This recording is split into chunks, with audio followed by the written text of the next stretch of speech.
తెలియజేస్తూ మరి ఇప్పుడు సార్ వాళ్ళ ఇద్దరితో మాట్లాడిద్దామని చెప్పేసి కూడా చేస్తాను.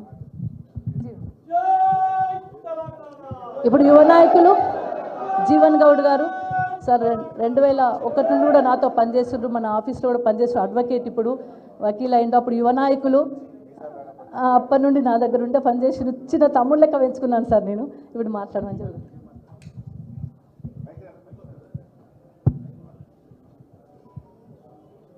వేదికను అలంకరించిన పెద్దలు,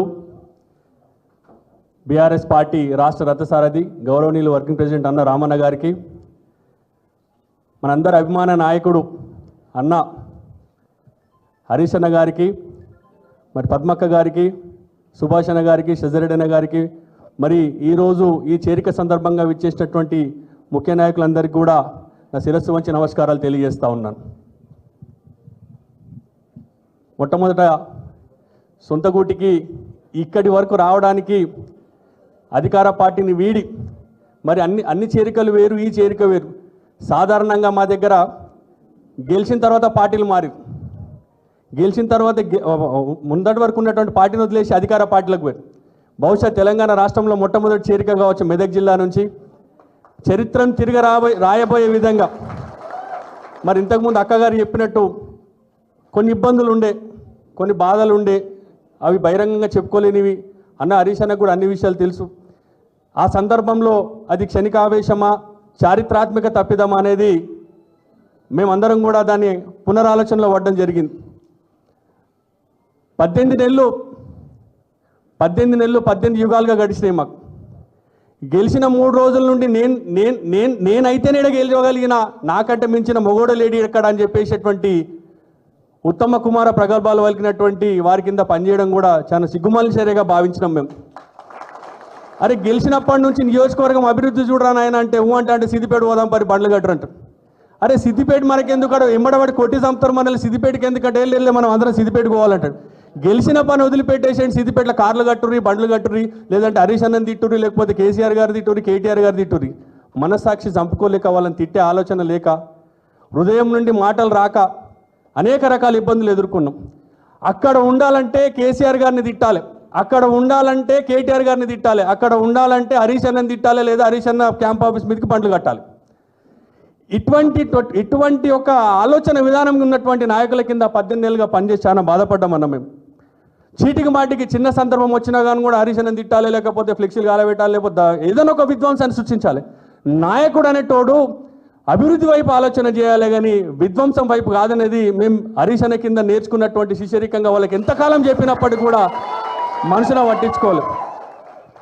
పదవి మార్కెట్ కమిటీ చైర్మన్ పదవి, బీసీ రిజర్వేషన్ వచ్చింది, మార్కెట్ కమిటీ చైర్మన్ నన్ను ప్రకటించినాను. ఇక ప్రకటించినప్పటి నుంచి కూడా ఒక రకమైనటువంటి మా మీద ఓ నిఘా, వీళ్ళంతా హరీష్ అన్న మనుషులే, ఎప్పటికైనా హరీష్ అన్నకు సంబంధించినటువంటి షాడోలే, లేదంటే టీఆర్ఎస్ పార్టీకి కేసీఆర్ గారికి అభిమానులు, వీళ్ళకి నరనరాన గులాబీ రక్తం ఉంది, పదవి ఇద్దామా వద్దా అని చెప్పేసి అట్లా అనేక రకాల బాధలు, పదవికి అయినప్పటికీ కూడా మా మీద మమ్మల్ని అనుమానాస్పదంగా మాట్లాడేటువంటి మాటలను కూడా ఎదుర్కొన్నాం. అనేక రకాల అవమానాలను ఎదుర్కొన్నామన్నా. ఒక రకంగా కూడా నన్ను నరేంద్రను, గంగా నరేంద్రను కూడా, అంటే మా కన్న తల్లిని కూడా తిట్టించుకున్నటువంటి పరిస్థితి వచ్చిందని. అక్కడ మేము చేసినటువంటి తప్పిదం, పొరపాటును మనస్ఫూర్తిగా మమ్మల్ని అన్న మొదటి రోజు మా బాధను చూసి అన్నని పిలిపించి, హరీష్ అన్న పిలిపించి మాట్లాడడం జరిగింది.